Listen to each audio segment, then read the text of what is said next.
Truth Jihad Radio is 100% crowdfunded and therefore fearless and independent. Please help us stay that way. You can subscribe at my Substack, that's kevinbarrett.substack.com. Or you could send a one-time PayPal donation to truthjihad@gmail.com. Welcome back. This is the second hour of the live edition of Truth Jihad Radio. I'm Kevin Barrett. I've been doing this show since 2006 on a long list of networks, currently on Revolution.radio, the ultimate free speech network. Please do support Revolution.radio. My website is truthjihad.com, and my Substack is kevinbarrett.substack.com, where you can subscribe and get early access to these shows. Okay, let's move on to another hour of exploring the interface between philosophy and religion. That's the theme of our show tonight. We just spoke with Thaddeus Kaczynski about end times scenarios, about the fact that we are apparently stuck in some kind of worsening situation where decadent liberalism gives way to some kind of out-and-out Satanism. Since no operators are available at this time to assist you, your what's call the is best being way out? transferred to the operator's voicemail, it's where you hard can to say. leave a Some message. people say go back Please to hold. traditional religion, and that's more actually my position for the most part. But there are those who are dissatisfied with religious tradition, and one of them is my guest here at the beginning of the second hour, Omar Ramahi. He's the author of the book Muslims' Greatest Challenge, Choosing Between Tradition and Islam. In it, Omar Ramahi argues that the Muslim world right now is really kind of in a stagnant intellectual backwater, and that the failure of Islamic civilization is largely due to Muslims taking the wrong path and embracing too much tradition, or maybe too much of the wrong tradition. He thinks that critical reason and the Mus'haf, or the Quran, as most Muslims call it, is the way to go, and he wants to relegate the other material, including the other scriptural material in Islam, the ahadith, that is these chains of narrations about the sayings and actions of the Prophet Muhammad sallallahu alaihi wasallam. He wants to relegate that to some sort of secondary place, if not completely ignore it. I'm not sure if he's on yet. It looks like we're having some issues trying to get in touch. Let's find out. Hey, Omar Ramahi, are you there? Well, that sounds like he's not. I know we got a couple of different possible ways to contact him, and I think it's his Skype that we need to use. So let me take a quick look at my control panel here and see if Omar's Skype is coming up. Well, I see he has two Skype accounts, and one of them has a little icon OR. I think that's the one we want. And then there's the other one that has his University of Waterloo email address. And that's so we can try both of those. And then we also have like two of his phone numbers. Here, let me try one more phone number here. I can give that to our trusty studio assistant, Mr. Rowe. Okay. Hello, Omar. Is that you? Hi, Kevin. Hey, how are you? Assalamu alaikum. Wa alaikum salam. Should I turn my video off or yes, keep it please on? do, because we are doing an audio-only broadcast, and we will save bandwidth that way. But it's good to see you, and welcome back. Thank you. Good to hear you. Thank you. Yes. So tonight's show is about philosophy meets religion. In the first hour, I talked with Thaddeus You have Kaczynski. reached. Thaddeus is a Catholic philosopher who believes that we are now in the Akhir Zaman, or the end times. Please leave a message.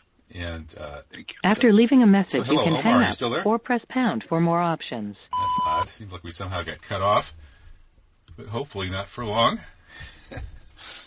All right. Well, many of my listeners, I think, heard the first hour with Thaddeus, and I was summarizing that for the benefit of Omar Ramahi, our second hour guest, but somehow he got cut off for reasons unknown. I wouldn't really think that the NSA has a problem with what Omar is likely to say here, although you never know, do you? Hello, Omar. Welcome back. Thank you so much, Kevin. I'm a nice, peaceful guy, So. Yeah. No, I would think that in the powers that shouldn't be would look at your work, and they might, the worst they would probably say would be, well, this guy, his work might help spark some kind of Islamic renaissance or something, but that's not going to happen anytime real soon. So I don't think they're going to come and shut you down and cut off our Skype connection, but you just never know these days. It's getting so crazy. I'm glad we can even still talk. Yeah, you're right. Things are, the age of information and fighting ideas with information and ideas is the most. I think it's one of the most effective ways. There's so much to say, but go ahead. I'll let you start. Okay, yeah. Well, I was just going to introduce you by referring to the first hour of this live 2-hour broadcast, whose theme is the interface between religion and philosophy. In the first hour, we spoke with Thaddeus Kaczynski, who's a Catholic philosopher who believes that we're in the end times, that the forces of evil, or the Antichrist, or Dajjal, are getting stronger all the time, and he identifies them with the forces behind many of these big lies and atrocities that we've been, attacked with, whether 9/11, of course, one of the biggest lies ever told, if not the biggest, and the COVID official line, and now the battles over the LGBTQXYZ kind of cultural reform that he sees as satanic, and I wouldn't really disagree with that. So anyway, we discussed the way that the victimizers are disguising themselves as victims, and that things have gone very badly awry here in the West. Now, your work in your book, Muslim's Greatest Challenge, critiques the way things have gone in the Islamic world. And I'm right now about to leave the West for an Islamic country. I'm tired of the craziness here in the United States, and I need to get a little perspective on it. So I'm going to spend some time in my wife's country, Morocco. And unlike you, I've always tended to agree with the traditionalists who believe that ultimate truth is, it comes down to us through authentic religious traditions based on authentic revelations, and that those traditions themselves are really the only avenue to truth and spiritual development, and that each of us needs to pick an authentic tradition and engage with it. And that revelation that is coming through the authentic tradition is ultimately superior to critical philosophy. And I've always had that position, I think, since I read Zen and the Art of Motorcycle Maintenance in high school, and agreed with the author Robert Pirsig's argument that values take precedence over any kind of reflection or critical analysis, and that if you touch a hot stove, you know that it's a very low-value situation. Instantly, your body knows it before your mind can even engage, and that all of your reflection about the whys and wherefores of touching hot stoves not being a good thing is entirely secondary to the actual value-laden experience, and that value-laden experience is always more basic, more real, and really more important than all of the critical thought and philosophy and reflection that later comes along to elaborate on it. And for that reason, I actually tend to leave a callback number, press 1. I tend to send side this with message the now, anti-philosophy press camp or in hang Islam. up. To replay your message, press 3. For additional options, press Al-Ghazali 9. is the most famous exponent of that. Looks like we lost touch with Omar again. hopefully we'll get him To back. leave a callback number, press 1. I hope he To wasn't send this offended. message now, press pound or hang up. To Preference for replay your Al-Ghazali message, press to 3. the For additional philosophers. options, press 9. Al-Ghazali was famous for writing The Incoherence of the Philosophers. And then To leave a I believe it was callback Ibn number, Rushd press who 1. To send answered this back message now, with the press incoherence pound of or the hang up. incoherence. To replay your message. So that argument has been going back and forth in Islamic tradition for a long time.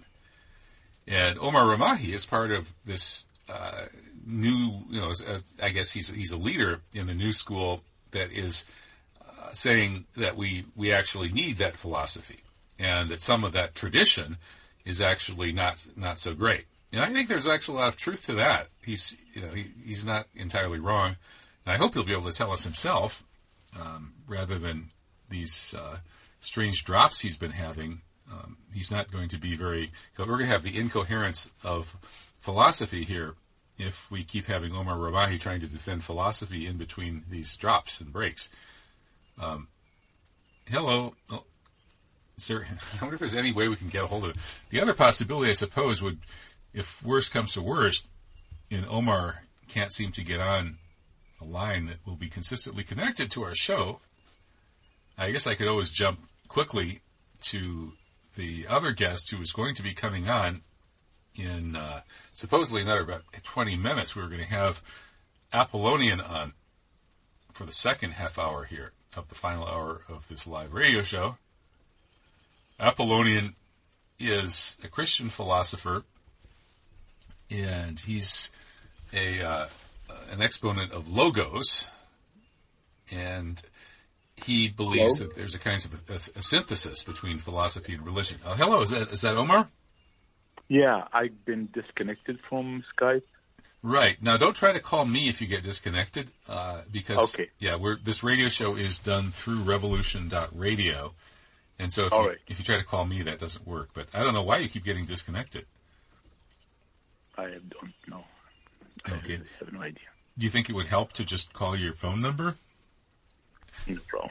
I just sent it to you. Okay, great. So, I passed it on to our control room, and hopefully it won't drop anymore. Anyway, I just briefly introduced sort of the philosophy question from an Islamic perspective. And, right. And I've always been more of a traditionalist and have sided more on sort of with the traditional Muslims who are not really philosophers, but believe that revelation sort of takes precedence to philosophy. And maybe you could explain your position. Sure, absolutely. There is a tendency for people to oversimplify things, I think. There is a great value for values. Values are very, very important in society. But I don't see a contradiction. I don't see an inherent division.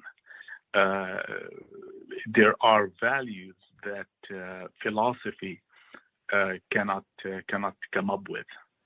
There are, when we talk about values, it encompasses so many things. So I don't want to make it an extremely academic conversation, but do we have a uniform definition for values? So values and traditions, I really don't think that they are disjoint. Absolutely. But when we talk about tradition, what do we mean again by tradition? People refer to the UK as a country steeped in traditions, engulfed in traditions. But I don't think so. I mean, the traditions of the UK are just for touristic ventures, for attracting tourists. Those guards around Buckingham Palace and all that really simple, trivial exposition of tradition. The horses carrying the carriage of the king when he's coronated and all of that. Yet UK reigns supreme in its power around the world. It has one of the strongest navies, strongest air forces. It has a nuclear arsenal. And it's not surprisingly, maybe surprisingly to some, one of the most innovative countries on planet Earth, the UK. So is it a country that lives by tradition? I don't think so. That's just for tourists. So there is value in some kind of tradition, but according to my philosophy goes back to my religion, that is Islam, in that if one of the pillars of Islam, and I say this loosely because there's no such thing as pillars of Islam.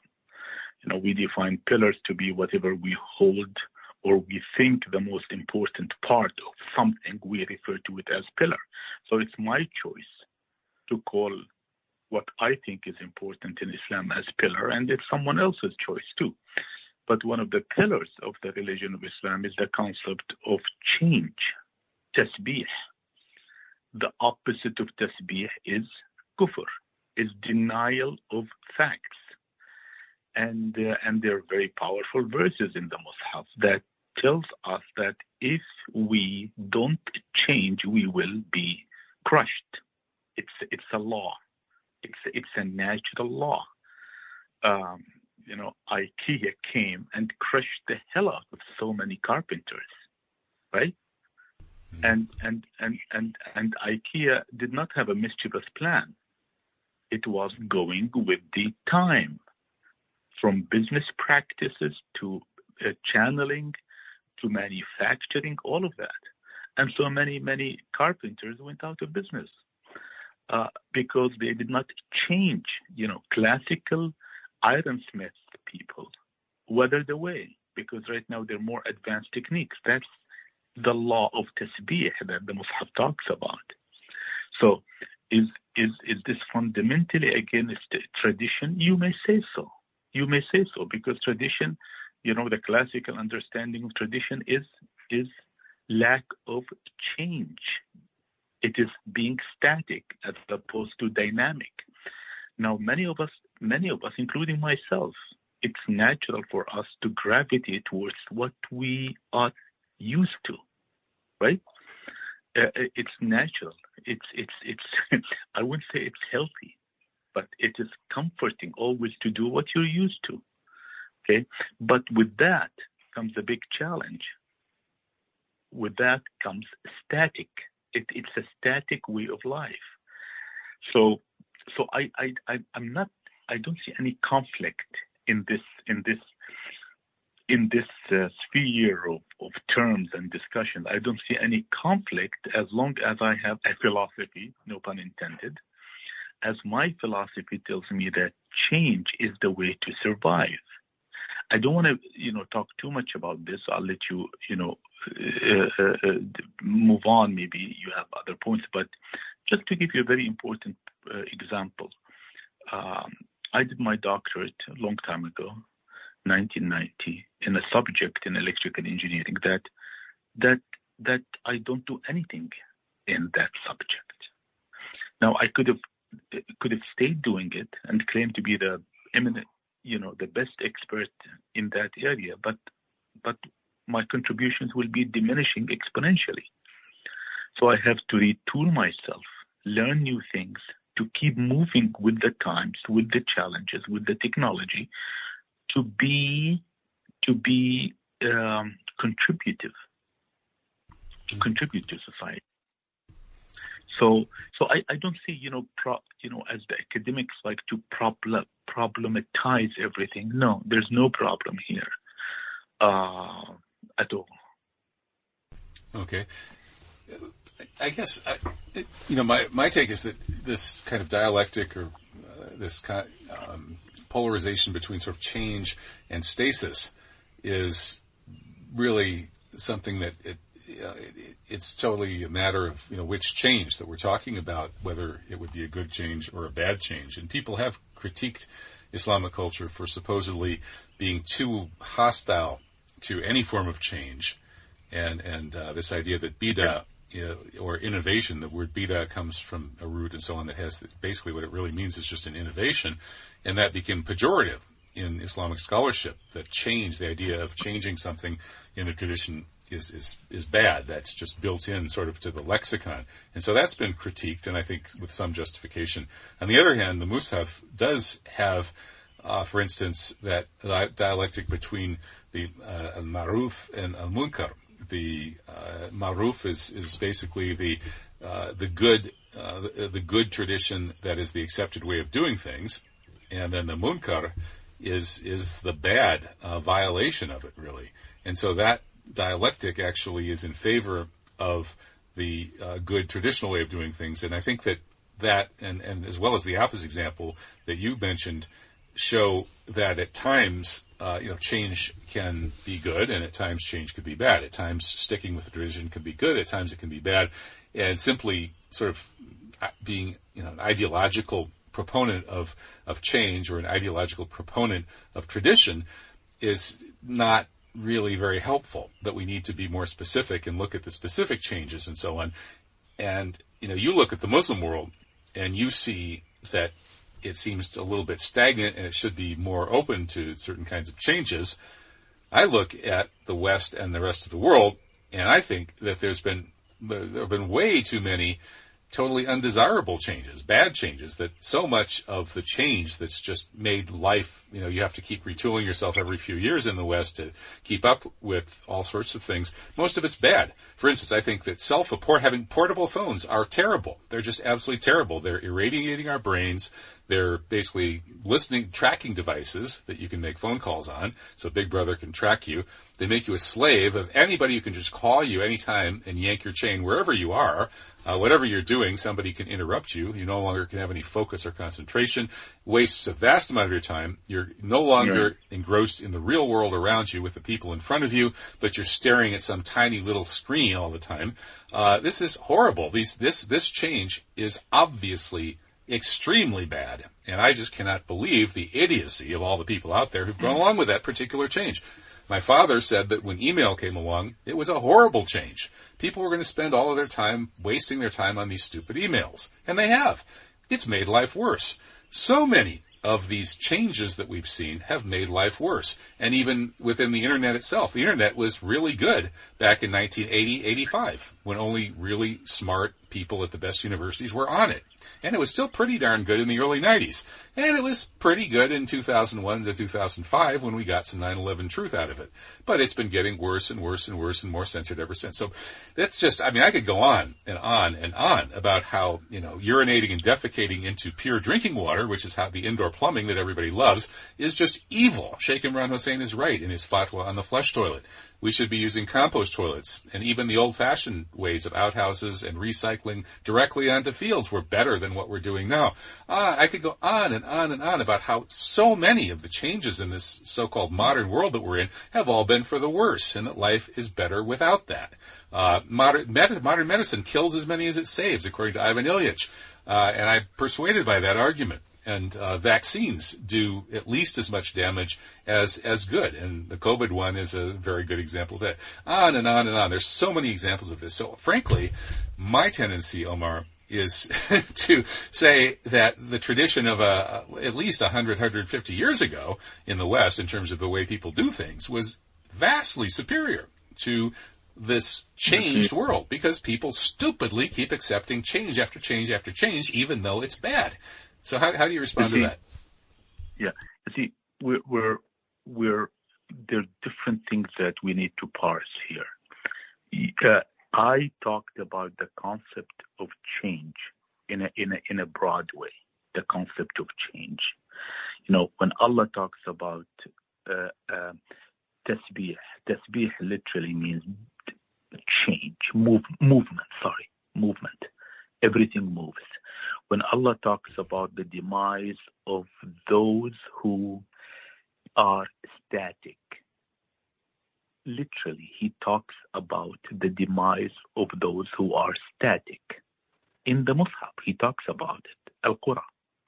Qura means those communities who don't change. Now, you're talking about a technology that we may or may not adopt. Now that's a different story. That's a different story. In terms of the, for instance, the cellular technology. Okay, in terms of the cellular, it has a lot of advantages. It has a lot of inherent advantages. Now, does it have a lot of evils? Absolutely, it does. Are people advocating those evil type of applications for their own benefits, whether it is monetary or whether it is gaining control over the populations, or whether eavesdropping on the population, or even the so-called G5, 5G, and 6G, which people are thrilled about without knowing that these technologies will be literally tracking us, you know. Those are decisions that are made. Those are technology-based decisions that are made by very few in society, without the rest of us participating in, with the rest of us being heard like, you know, acted on like a herd of sheep, getting excited about when will the iPhone, whatever, 16, 17 is released, you know. So that I agree with you. I mean, I agree with you that there are certain things that are heading in the wrong direction in terms of technology. However, there are other things that are heading in the right direction. For instance, a 1960 car. If you were to drive a 1960 car and God forbid you would have an accident, chances are very high that you will be killed or maimed. Now the chances are of getting maimed or killed in a 2023 car are much, much smaller. Okay, so there are vast issues. I agree with you. Certain things, the technology, by the choice of the few who control our life, wherever they may be, you know, whether in a centralized position, space or not, that is a different from a natural evolution of science and technology that can benefit all. For instance, you know, there's a huge acceleration. There is a revival, an awakening, an enlightenment, a renaissance, call it whatever you want, amongst Muslims, in the way they look upon their religion. Some people are not aware of it, by the way. And what really made this revolution happen is the availability of information. This is a big thing. Now, this wasn't available to us before. What made this available? The internet technology. You know, this is an amazing facilitator, enabler of an awakening amongst many Muslims.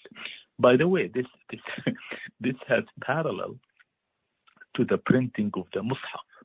You know, the Ottomans did not allow printing of the Mus'haf, I believe, for 400 years. It had to be only copied, because when the printing press came in Europe, the Ottomans looked at it as something evil that should not be used for printing the Mus'haf. Okay, so who knows? Maybe this had to do with the retardation of Muslims for many centuries, or not. I literally say retardation with respect to other people around the world. So, anyways, so in summary, I would say that we really need to parse things carefully, and I'm not saying anything that contradicts what you're saying, but there are many aspects to this subject. Yeah, that's a very good response. Well, we're going to bring on a call in from Apollonian, who is a Christian philosopher who finds a kind of a synthesis between his Christianity and classical philosophy in the notion of the logos, and he's curious about Islamic philosophy and Islamic thought And so I thought he could check in and maybe hear what you have to say about it. And so I think that our studio is calling him now. Maybe